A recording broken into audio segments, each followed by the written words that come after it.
Dali erklärte, dass das fromme Bild von Millet so berühmt sei, weil es eine große Last verbarg.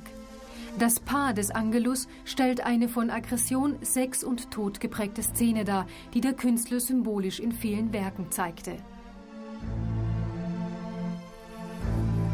Die Mutter in Position der Gottesanbeterin bereitet sich darauf vor, den Sohn nach dem sexuellen Akt zu verschlingen. Der Sohn versucht mit dem Hut die Anziehung zu verbergen, die sie auf ihn ausübt. Der Akt wird durch das Zusammenfügen der Säcke, die in dem gepflügten Boden steckende Heugabel und den Karren dargestellt.